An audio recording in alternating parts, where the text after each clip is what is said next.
Hi everyone, ఎలా ఉన్నారు? అందరు బాగున్నారా?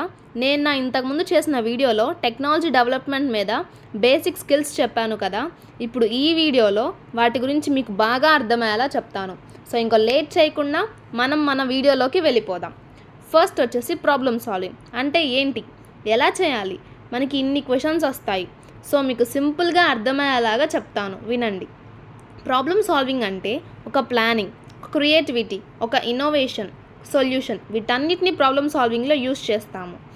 అయితే టెక్నికల్ మెథడ్స్లో ఎలా సాల్వ్ చేయాలి అంటే ప్రాబ్లం ఏంటో తెలుసుకోవాలి, మనకి ఏ రిజల్ట్స్ కావాలో తెలుసుకోవాలి, ఇన్ఫోని గ్యాదర్ చేయాలి, సొల్యూషన్ ఏంటో థింక్ చేయాలి, బెస్ట్ సొల్యూషన్ని చూస్ చేసుకోవాలి, ఆ సొల్యూషన్ని ఇంప్లిమెంట్ చేయాలి, తర్వాత రిజల్ట్స్ని ఎవాల్యుయేట్ చేసి ఏమైనా చేంజెస్ ఉంటే చేంజ్ చేయాలి.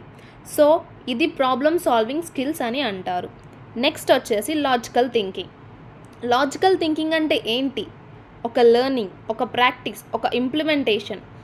సో ఇవి టెక్నికల్గా ఎలా యూస్ చేస్తామంటే మనం గోల్ ఏంటి, మనం ఏం మిస్ అవుతున్నాం, మన దగ్గర ఏముంది, మనకి ఏం కావాలి, ఇలా కొన్ని లాజికల్ పాయింట్స్ అనేవి మనం యూస్ చేస్తాం. మీకు పైన కనిపిస్తున్న పిక్చర్లో చూడండి, మీకు ఒక క్లారిటీ వస్తుంది. నెక్స్ట్ థర్డ్ పాయింట్ వచ్చేసి డిఎస్ఏ. డిఎస్ఏ అంటే ఏంటి? Data structure algorithm. First algorithm అంటే ఏంటో చెప్తా, తర్వాత డేటా స్ట్రక్చర్ అంటే ఏంటో చెప్తా, ఆ తర్వాత డిఎస్ఏ అంటే ఏంటో చెప్తా. First algorithm.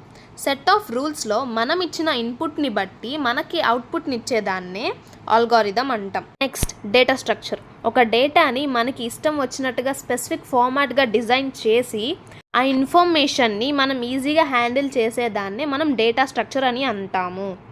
ఇప్పుడు డిఎస్ఏ అంటే డేటా స్ట్రక్చర్ అల్గారిథం. ఒక సింపుల్గా చెప్పాలి అంటే data structure plus algorithm, the combination of data structure and algorithm. Define చేయాలి అంటే the method of organising and storing data and also a problems through the algorithm which operates the data structure is called DSA. అయితే ఇది computer స్టూడెంట్స్కి చాలా important అయిన skill అన్నమాట. So next point ఏంటంటే communication. ఒకరితో ఇన్ఫర్మేషన్ని కానీ, ఐడియాని కానీ, ఒపీనియన్స్ని కానీ వన్ ఆర్ మోర్ పర్సన్స్తో ఆర్ పీపుల్తో షేర్ చేసుకున్న దాన్ని కమ్యూనికేషన్స్ అంటాము. లాస్ట్ పాయింట్ వచ్చేసేటప్పటికి టీమ్ వర్క్. ఎక్కడైతే పర్సన్స్ ఒక చోట పని చేస్తూ ఒక స్పెసిఫిక్ రీజన్ కోసం వర్క్ చేస్తారో దాన్నే మనం టీమ్ వర్క్ అంటాం. Team work shows the best process of the output. So that's all for today guys. I hope you really enjoyed the video. If you really like the video, please like, share and comment in the below section. If you had any queries, let me know them. Thank you for watching. Bye.